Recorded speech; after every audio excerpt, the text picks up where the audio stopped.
Jai Hind and welcome to the ninth episode of Open Court with MJ Akbar. Mr. Akbar is a noted author, public intellect, and former Foreign Affairs Minister of India. Mr. Akbar has also recently launched his latest book called Dulali Sahib and the Black Zamindar, Racism and Revenge in the British Raj. Mr. Akbar, thank you for your time and thank you for joining us today. Thank you. To start with, as we have hit the election season and we are having this latest controversy on the Hijab Row in Karnataka. Now, Karnataka is a non-election state. Do you think this will have an impact on the states where the elections are being held? And also, what do you think is the reason behind this controversy coming up all of a sudden? Do you think there is some vested interest that is doing this on purpose? And also, if you can shed some light on the entire, the culture and the history of this hijab that we are currently dealing with. Yeah, it's a good point, and it reminds me about I think it was 2004, 2005, when my book *The Shade of Swords* had been published internationally, and I was doing a lecture in Poland, and the Europe was then very much agitated about the hijab, and as I entered the university in the capital, and there was a packed hall. And Poland is one of the few countries which has a very minimal Muslim population at the moment. And I told the assembled audience, I said, as I was walking to the university, I just saw two women in a hijab, and everybody got totally startled. I said, where on earth would you find anybody wearing a hijab in the capital of Poland? And I said, I saw two nuns. And I just, to make the point, all nuns, if you can see, at least most nuns, you can see still wear a head cover. They still wear what is the equivalent of a hijab. And the only point I was trying to make is that this is not a unidimensional headgear, right? The hijab belongs to a multicultural history, and if we don't recognize this and take it out of our, closed mind thinking, we'll never understand what are the implications, right? I asked them again. I said, have you ever seen a portrait of Saint Mary, who is the mother of Jesus Christ, without a hijab? No. Everywhere in Europe you see her pictures, portraits, statues, but there it is. So hijab belongs to a old tradition, and some say it's a Persian tradition, others have other, but it doesn't matter. It's a symbol basically of modesty, and the today many Muslim women have adopted it and wear it, as part of a cultural identity. Not all, certainly not all. And by the way, hijab should not be confused with this full burqa, which is that tent-like thing which, alas, some women wear. That, I believe, is wrong. You should never have that full burqa. But if a person is wearing clothes, right? If you sitting there right in front of me and wearing your normal dupatta, just put your dupatta on top of your head. Well, it becomes hijab. That's really all there is to it. And to make an issue of it, it seems to me, is not has some motives. The other point to remember is that hijab is not an identity which is intrusive. It doesn't hurt anyone else, nor indeed does it hurt the woman. Why would I make this point? Because the triple talaq issue, which it is often compared with, in triple talaq, it hurts the woman. It denies her rights. And it is, in fact, the triple talaq legislation, as it had become in India, was even non-Islamic. It was against even the prescribed laws of the Sharia. But hijab is not in any way, as I said, intrusive or part of some form of self-inflicted harm. So I really don't see. And plus, other cultures have headgear as part of their cultural, as part of their identity, or whatever might be the reason. I mean, Sikhs wear a turban. Sikhs wear a turban in school. I would defend the right of every Sikh man to wear a turban. Why should he not? And the boys wear the turban. They wear it in school. It's just a question of their identity and their feeling and their religious. If you like, of course, it is a stronger thing in Sikhism because it is enjoined and part of their religious identity. Among Muslims, it is what the Quran says. And the Quran enjoins both men and women, not just only women, both men and women to dress modestly, right? And some women use the hijab as part of their wardrobe of modesty. And I don't think those who politicize it do society great harm. So, Mr. Akbar, do you think it's more to do with a populist agenda, or is it just lost in translation, which is lost in cultural aspiration or cultural understanding, due to which we are dealing with this issue right now? I think you have a good point. It's a bit of both. It is a bit of both. I think the absence of understanding feeds into sometimes, unfortunately, into a electoral or political agenda. But that's the great thing about our country is that we have lived together for 1,000 years, and lived together and created a syncretic culture and understanding, which is far stronger than any effort to disturb the harmony of our people, right? And the Prime Minister has himself said the other day that the government believes in giving the highest respect to all women, right, and to Muslim women in specific. And of course, this is part to respect what other women would like to do. I mean, you have a bindi here, sitting here in the studio.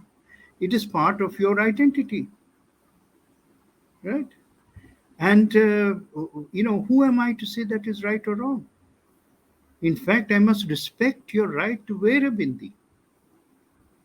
I must respect your right to wear a Mangal Sutra, whatever it might be. I don't have to believe in it for me to respect it. Akbar साहब, इसी से जुड़ा एक सवाल है कि जब हम लड़कियों की शिक्षा की बात करते हैं तो कहीं ना कहीं ऐसा लगता है कि बहुत से लोग ये मानते हैं कि अगर वो जिस तरह के परिधान में आना चाहती हैं वो उसे अलाउ किया जाना चाहिए, क्योंकि वो उसमें उनकी शिक्षा में बाधा नहीं बनना चाहिए। एटलीस्ट वो बाहर निकलें, पढ़ें, कम से कम वो पढ़ेंगी तो अपने राइट समझेंगी। नहीं, देखिए, पढ़ने से इल्म आता है, और जो इल्म है उसकी अपनी एक अहमियत होती है। राइट्स तो नॉलेज के साथ भी आता है, अवेयरनेस के साथ भी आता है, हक का समझना भी इल्म का एक हिस्सा है। और इसीलिए किसी को पढ़ने में कोई किस्म की बधाई कोई नहीं दे सकता है, और देने से बहुत नुकसान होगा। Mr. Akbar, coming to the point of opinion polls, obviously this current controversy that is happening will have some impact, and opinion polls and exit polls are often taken as as a point of view, or as a like a statistic, like a cricket match. So do you think they have any relevance today, and do they actually reflect the ground realities? That's a very good answer to that, which was the last election that has just been held, a major election, which was Bengal. Why don't you actually go and check what the opinion polls were saying about predicting what the results and what are the actual results? And then you will know how right or wrong opinion polls are. In fact, I think almost every single opinion poll in Bengal got it wrong. But then what happens? Those who commission the polls, those who do the polls, those who show the polls, uh, those who make money out of polls, those who lose money out of polls, all of them get into what may be called a conspiracy of silence after the election results are over. Nobody talks about it. Then they wait for the next elections, and commission the same people again to make the same mistakes again. So this is now what might be called a part of the whole game. Since you used an analogy from cricket, I will use an analogy from IPL. Uh, this is not the game itself, but this is what happens in between overs. All the entertainment Right. and the dancing that goes on in between overs. Part of the tamasha, but doesn't really matter to who's going to win and who's going to lose. Akbar साहब, opinion polls क्या voters को influence कर पाते हैं? बिल्कुल नहीं, बिल्कुल नहीं। जो वोटर है वो अपना मन बना लेता है। मेरी जहाँ तक एक्सपीरियंस है, वो अपना मन बहुत पहले बना लेता है। मान लीजिए 4 महीना पहले, 6 महीना पहले, 3 महीना पहले, और वो जो अपना मन बना लेता है, आई से on the basis of what? On the basis of lived experience.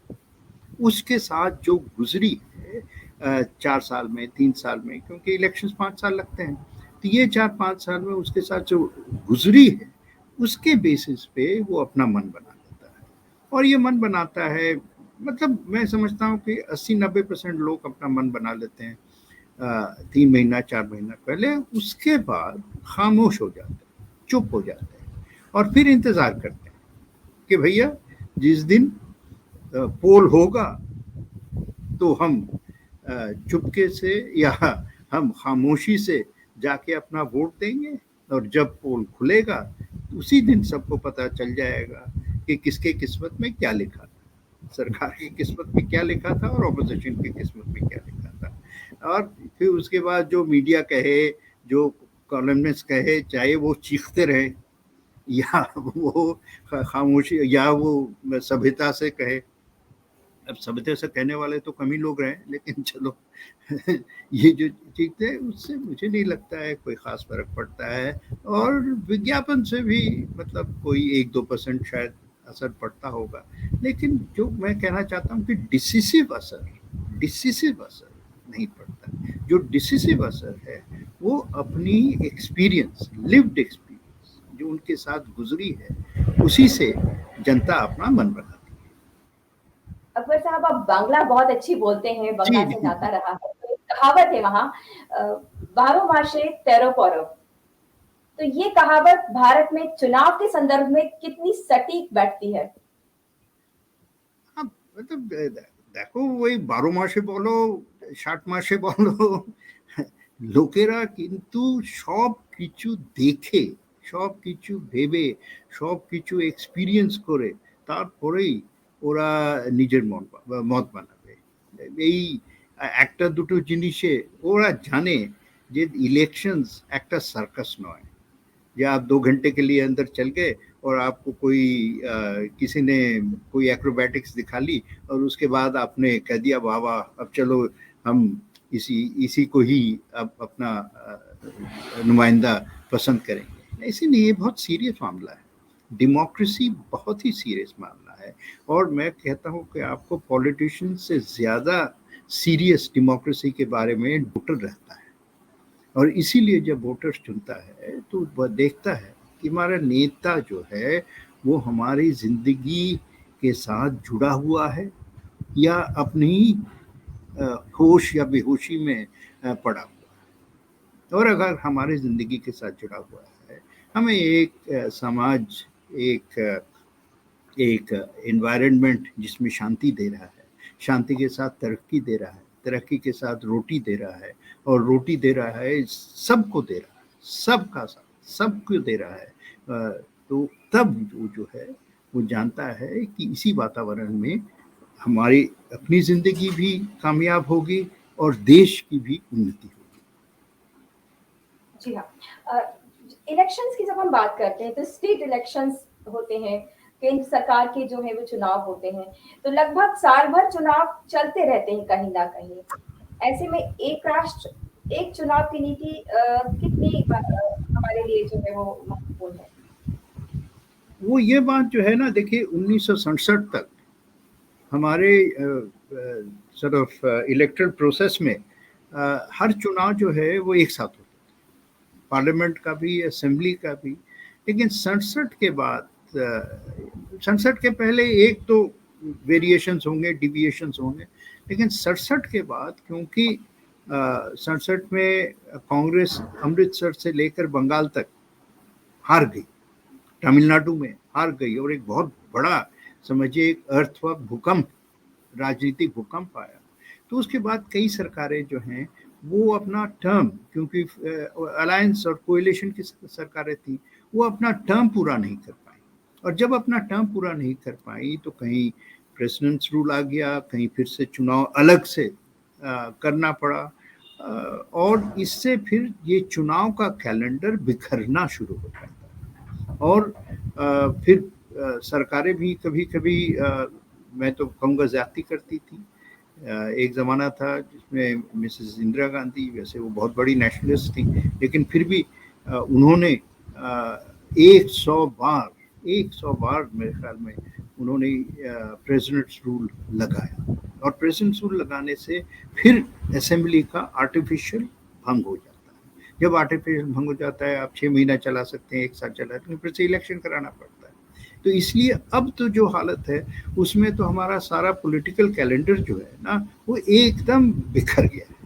इसमें अब कोई लॉजिक नहीं रही है। ये हालत हो गई है कि सब, सिर्फ सरकार नहीं, सारे पॉलिटिकल पार्टीज जो हैं, बस एक इलेक्शन से दूसरे इलेक्शन तक उनका दौड़ रहता है। और सरकार के लिए तो बहुत बड़ी, मैं सरकार एज एन इंस्टीट्यूशन, सरकार के लिए तो मैं समझता हूँ बहुत बड़ी ये समस्या है। क्योंकि जो समय आपको सरकार के लिए, और सरकार बड़ी कठिन काम है, जो आपको देना चाहिए, वो समय आप मजबूरन आपको इलेक्शनियरिंग और कैंपेनिंग और इसमें और उसमें लगाना पड़ता है। तो हमें तो कहीं ना कहीं, अगर हम इसको, इसके लिए अब बदलने के लिए एक संविधान को भी अमेंड करना पड़ेगा और कॉन्स्टिट्यूशन को भी अमेंड करना पड़ेगा। लेकिन ये करने के लिए हमें अब, मेरे ख्याल में, सारे पार्टियों को मिलके अब उनको एक न एक कमीशन बैठाना पड़ेगा कि हम सब मिलके इसमें, कुछ पार्टीज को त्याग भी देना पड़ेगा अगर सहमति हो, या फिर कोई फॉर्मूला निकाला जाए जिससे मान लीजिए जनरल इलेक्शन, नेशनल इलेक्शन एक साल हो, और सारे असेंबली इलेक्शन एक साथ हो। कम से कम चलो 2 भाग में सारा मामला खत्म हो जाएगा एज एन इंटरिम। फिर उसके बाद हम देखेंगे कैसे ये कर सकते हैं। कोई भी फॉर्मूला निकाले, लेकिन सहमति से निकालना पड़ेगा। ये फॉर्मूला इम्पोज नहीं किया जा सकता है, फेडरल सिस्टम है, सारे पार्टियों का हक होता है। और इसलिए कॉन्स्टिट्यूशन लेकिन बदलने का मेरे ख्याल में समय तो बिल्कुल आ गया है। Mr. Akbar, leading up to this comment that you just made, do you think it's time that United States has a two-party system? Australia also has almost like a two-party system, but with a preferential voting system. Do you think we need to also move towards a formula taking the best of both of these worlds, or something else? We cannot, as a nation, we are so multipolar that there is no question of India having only a two-party system. That would be that would be not a true reflection of our variety. But that doesn't mean that we cannot think of new ideas. We cannot think of how to adapt things like a variation to the first past the post system. First past the post system, as you know, you can get an extraordinary number of seats despite having 35% of the vote. So even if 65% of the population is not voting for you, then you might still be able, through its whatever they call the porous nature of this election, you might be able to get a disproportionate share of the seats. So, kitna percentage of the seats should be through the percentage of your vote, how much of it should be first past, all of that. Many countries have variations. Many countries have a double list. So we can always we can always find ways. But this is why we need an all-party commission to sit carefully and work out something extremely important. Take your time over it, but do something which is essential now for the good of the nation. Akbar साहब, चुनाव के समय सभी राजनीतिक पार्टियां मुफ्त घोषणाएं करना शुरू कर देती हैं। क्या आपको लगता है कि चुनाव के समय की जाने वाली ये मुफ्त घोषणाएं भारतीय लोकतंत्र के लिए खतरा है? नहीं, ये कैंपेन मैनिफेस्टोज तो ये डेमोक्रेसी में कहीं भी आप चले जाइए, ब्रिटेन में चले जाइए, जर्मनी में चले जाइए, सारे मैनिफेस्टोज निकालते हैं और निकालना भी उचित है, क्योंकि एक मैनिफेस्टो आपको पूरी बात तो नहीं बताता है, लेकिन किस तरफ एक सरकार जाना चाहती है, किस रुख पे जाना चाहती है, उसका ढांचा क्या होगा, उसकी प्रायोरिटीज क्या होंगे, इसमें मैनिफेस्टो में रहता है और उसकी एक बहुत बड़ी अहमियत है और वो ज़रूरी है। लेकिन अब जो है, जैसे हर अच्छी चीज़ को कहीं ना कहीं कड़वी कर दी जाती है, तो अब ये लोग जो मतलब हर चीज़ मुझे माफ़ कर दो और मुझे मुफ्त में दे दो। लेकिन मैं सोचता हूँ, और इसके लिए इसका भी रिसर्च करना चाहिए, कि जो लोग मतलब हवा में गिफ्ट फेंकते रहते हैं, प्रेजेंट फेंकते रहते हैं, उनकी असल चुनाव में उनकी हालत क्या होती है, इसके ऊपर भी ज़रा सोचना चाहिए। सिर्फ लोगों के सामने आप चीज़ें फेंकने से या वादे फेंकने से अगर लोग आपको वोट देने लगते, तो मैं समझता हूँ कि ये कई लोग जो है वो सत्ता में होते, ऑपोजिशन में नहीं होते। एक तो लेकिन एक ये आदत सी बन रही है, और हर आदत जो है ऐसी बात, इसको पूरा करते भी हैं कि नहीं सरकारें, इसके ऊपर भी थोड़ी जांच होनी चाहिए। आपने इलेक्शन के पहले क्या कहा और इलेक्शन के बाद क्या किया। Mr. Akbar, do you think the Election Commission of India has any role on such, freebies, the ethics of freebies? Should they wade into it? Can they put in any stop or limit, before the elections? Sometimes these freebies are announced just ahead of the polls opening. So is there some role that the Election Commission can play on this? It's very too easy to try and to make announcements stopping something or banning something. For example, even opinion polls that you discussed, I think there is a technical ban on them being mentioned on air or put into the information atmosphere during a poll. But frankly, you should never give an order which cannot be obeyed. I mean, all election commissions must understand that. Far better to have a consensus of political parties on certain electoral practices rather than, because democracy is all about a cooperative decision.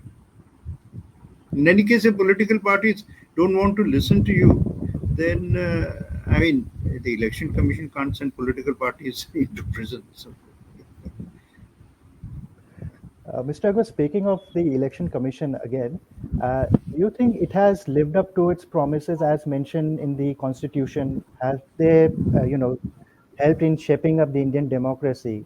Would you be able to give some insights into the tremendous job that the Election Commission takes every time there is an election? The Election Commission's greatest achievement, is not really in the management of the elections. Its greatest achievement is the fact that it has protected And this is an enormous, enormous achievement. It has protected the credibility of the results. And that really, we, if we do not give full, understand the full meaning of this achievement, then we basically cannot understand what might be called the core requirement of democracy.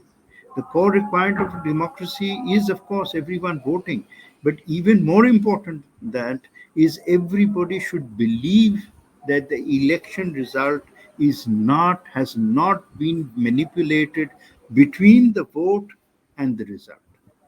Much of it, so sometimes this process takes weeks, not just days. And the fact that the election commission has managed to protect the credibility of the result, I think, is it's by far its greatest achievement. This is really the credibility of the Indian democratic process. Mr. Akbar, just one last question. Uh, Paper ballot or EVMs? What do you think? What's wrong with EVMs? Well, it's now proven that the I actually I was a candidate in the days, when I was very young, and in the days when it was a paper ballot. I've seen the paper ballot being corrupted and manipulated, so easily between a handful of people. So to say that that it was somehow foolproof or something, yeah, I'm sorry, it's nonsense. I think today, I'm not saying anything is perfect, but I mean, it this is a far better system. And plus, also, do you see, we've had EVM for so many elections. The credibility of the results has never been seriously doubted. It may be one or two exceptions somebody will bring up, but the overall, and that is why Indian democracy remains such a powerful fact of our political life. Mr. Akbar, thank you again for your time and joining us today. To our viewers, once again, Mr. Akbar has launched his latest book, Dulali Saab and the Black Zamindar, Racism and Revenge in the British Raj. Do get your copies. Mr. Akbar, and to our viewers, Jai Hind. Thank you. Jai Hind.